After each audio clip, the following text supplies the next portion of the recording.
Welcome students. अब देखिए हम लोग जीरोथ लॉ ऑफ थर्मोडायनेमिक्स के बारे में समझ लेते हैं कि ये होता क्या है। ठीक है ना।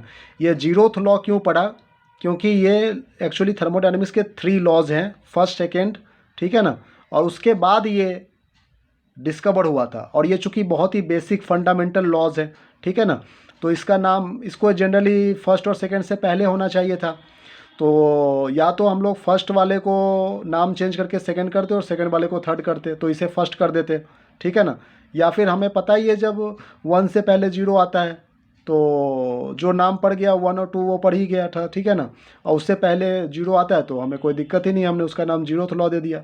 तो कहने का मतलब यह है कि फर्स्ट और सेकेंड लॉ के डिस्कवर होने के बाद ये लॉ डिस्कवर हुआ था, चूँकि इसीलिए, और ये होना चाहिए, इसको बेसिक कंसेप्ट है ये, इसको उन दोनों से पहले होना चाहिए, तो इसलिए इसका नाम जीरोथ लॉ पड़ गया, ठीक है ना।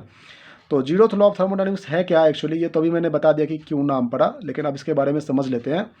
कह रहा है कि if 2 systems A and B are in thermal equilibrium with a third system C, then A and B are in thermal equilibrium with each other, ठीक है ना।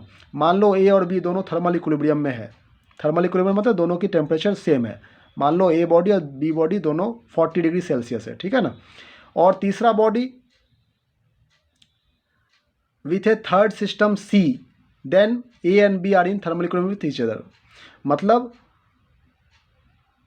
थर्ड सिस्टम सी के साथ में यदि वो दोनों ही बॉडी आपस में इक्विलिब्रियम में है, तो इसका मतलब ए और बी दोनों भी, आप मतलब मान लो ए और सी दोनों की टेम्परेचर सेम है, ए भी 40 डिग्री सेल्सियस, बी भी, सी भी 40 डिग्री सेल्सियस, और बी और सी ये दोनों भी सेम टेम्परेचर पर है, ठीक है ना। बी भी 40 डिग्री और सी भी 40 डिग्री, तो इसका मतलब क्या है कि ए और बी दोनों आपस में ही 40-40 होगा, ठीक है ना, 40 डिग्री सेल्सियस दोनों का होगा। तो यही कह रहा है बेसिक, मतलब इससे क्या है कि एक टेम्परेचर का कंसेप्ट निकल करके आ रहा है। तो according to this law the temperature is a physical quantity which can be same value for all systems which are in thermal equilibrium with each other। तो इससे देखो एक टेम्परेचर का बहुत ही अच्छा कंसेप्ट निकल करके आया कि जब कोई बॉडी आपस में थर्मल इक्विलिब्रियम में है तो, ठीक है ना, तो वो टेम्परेचर कहलाएगा।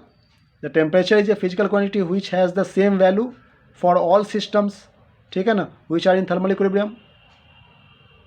तो जो थर्मल इक्विलिब्रियम में है जो बॉडीज़, तो इसका मतलब वो सेम टेम्परेचर पर होगा, ठीक है।